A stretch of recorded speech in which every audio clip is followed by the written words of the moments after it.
Welcome back to the most difficult challenge in classic WoW hardcore, the Dungeon Master Challenge.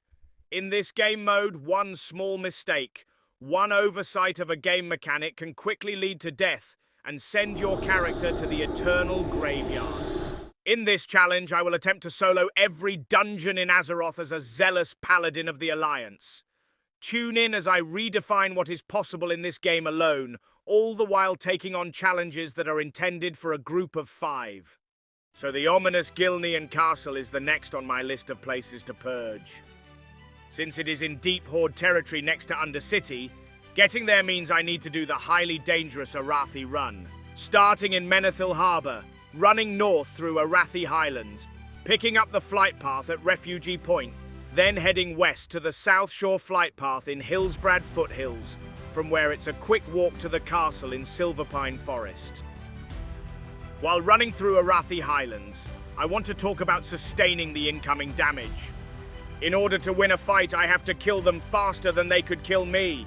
If brute forcing a fight is not an option, I can throw in a few tricks to outlast my opponent, like healing with Holy Light or the bubble bandage trick I utilized at Verdan. In order to replenish more life than they shave off, I need to increase my health recovery by any means necessary, or reduce the amount of damage taken over a fight.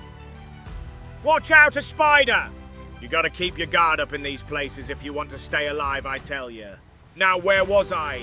Ah, yes, of course.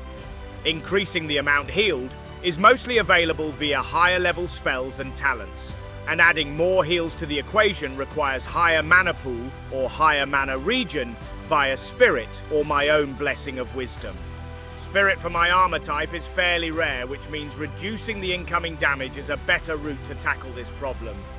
I can utilize armor for percentage-based physical damage reduction, block for flat damage reduction, or avoidance to dodge, parry, or avoid an attack altogether. I have finally arrived to South Shore, taking a quick rest before the journey to the castle. In the morning, the castle was only a short walk away, but I could feel the chilling presence of the haunted place from far away. Once inside, the stench of the rotting flesh immediately hit me, and I started my preparations right away. In the first few areas, I was met with wolves and worgons, both of which slowed me down with their frost armor and wavering will. After a long grind through the 2- and 4-legged wolves, I arrived at the first boss, Rethilgor.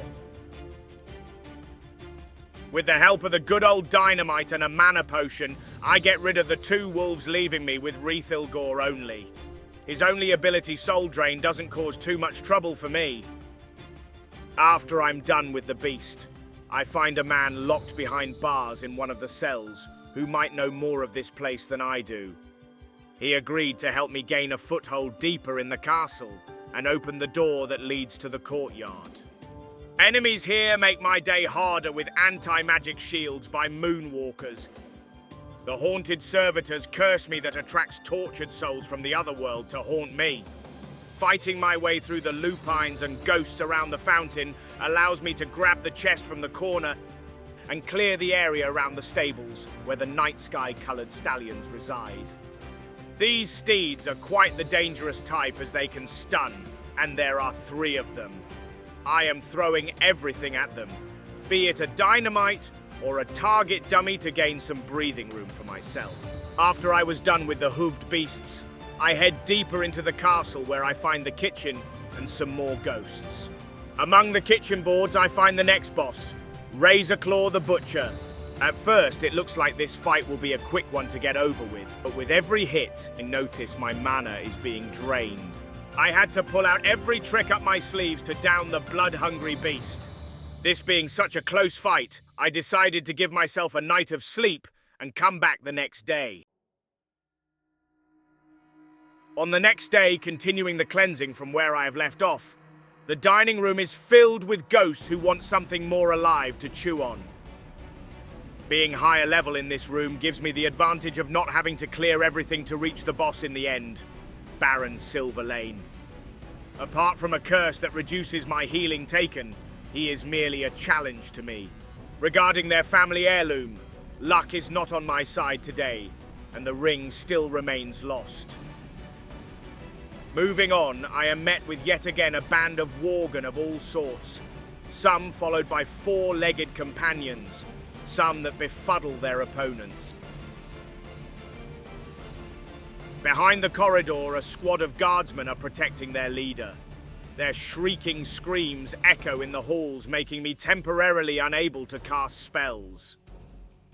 With all these guards out of the way, it looks like the boss is not thinking about coming alone to the fight. At a glance, it doesn't look like it will be a quick one, with the commander being a paladin just like me, utilizing the healing powers of the light as well. With the haunted servitor out of the way, the fight becomes the longest duel known to man, paladin versus paladin. Moving forward after the fight, but the guards just keep on coming on top of the walls that lead to some wooden shack. However, it looks more like a barn than anything else. Inside this wooden outcropping of a building, I find a worgen guarded by two gigantic bats. He must be Odo the Blind Watcher. I decide to tilt the scales in my favor and quickly clear around a little on the walls. The officers here curse me to randomly reduce a combat skill, forcing me to change weapons. The bats have disarm ability, so dealing with them is priority. Quickly killing one of the bats and jumping down to reset the fight makes the boss have only one side bat and way easier to deal with. After the bats, it's time for the boss. At certain health percentages, he casts Howling Rage, increasing the size and damage of any allies nearby. With this buff, he is quite a fight alone as well. Around the corner, I find the path leads into a big tower, where the number of worgens and wolves skyrocket. Clearing it all out was quite a lengthy job, but someone had to do it. A wooden bridge leads to the next circular staircase, which ends in a library-looking room with a closed gate and a big bad wolf. As I aggro the wolf with a dynamite, I quickly switch to shields as his hits are quite hard. Apart from the bloody fangs in his mouth, there's nothing for me to fear as he goes down easily. As the beast falls, a shadowy figure appears on top the upper perimeter of the room and casts some kind of dark magic. Then suddenly, 4 Voidwalkers appeared out of thin air. My Consecration and Retribution aura did most of the work as they equalized their health pool every few seconds. After a few more worgen, I arrive in what looks like a stable on the top level of the tower. One menacing-looking worgen watching over his wargs. That must be Wolfmaster Nando's. Pulling his wargs away to deal with them separately is my strategy here, as the boss will be enough of a challenge alone. But as the last warg dies, Nando's decides to find the culprit behind killing his feral friends, unbeknownst to him that he is running to his own demise. I quickly descend from the tower and begin my preparations. Nando's can call upon a bleak warg, a slavering warg, or a lupine horror at random intervals. I can stun him on the first call, but after that, if I do not kill him fast enough, the increasing number of wargs will slowly overwhelm me.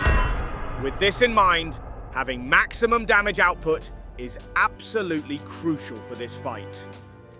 I do the highest damage possible with the Paladin two-hander Verigan's Fist, while leaving my global cooldown free for the stun. With one wolf summoned, some bandaging and a distraction dummy, I can finish the boss before things get out of hand. Arriving at the last boss, Archmage Aragol, I find 3 of his sons on the bottom level waiting to be dealt with, which I did with pleasure. Aragol has 4 abilities, all of which are dangerous. Upon shouting his line, "Release your rage," he casts Aragol's curse at a random target that transforms a player into a worgen and charms them for 10 seconds. If I get hit by this ability, as the only player in the fight, Aragol considers it a win and runs back as the fight resets. Needless to say, I have to avoid this ability by breaking the line of sight on me as much as possible in order to have a chance at defeating him.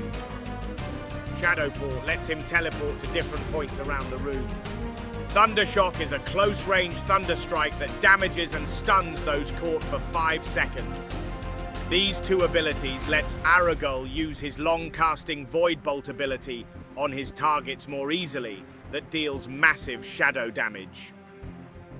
Constantly kiting the boss around and lossing to not get hit by Void Bolts or the curse. Waiting in the corner to cast it before reaching me. But I get hit unfortunately, and ends this attempt.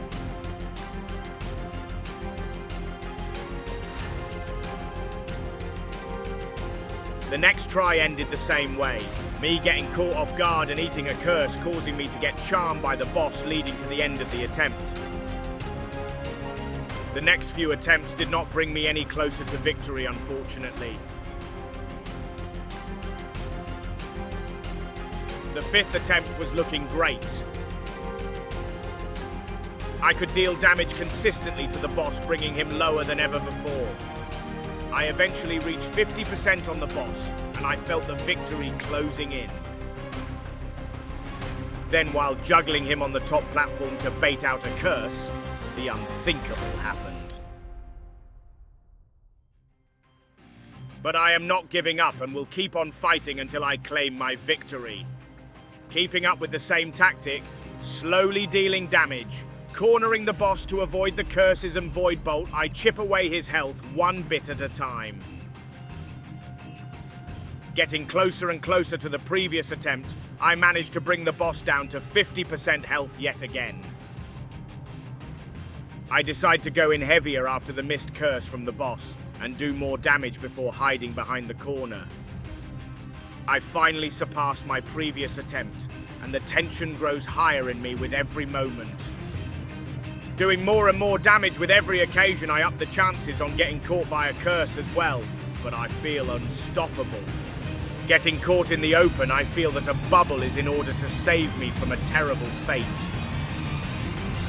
Justice is finally served.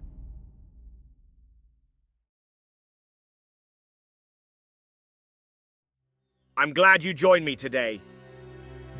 Don't forget to like and subscribe to not miss the next adventure. May the light guide your path.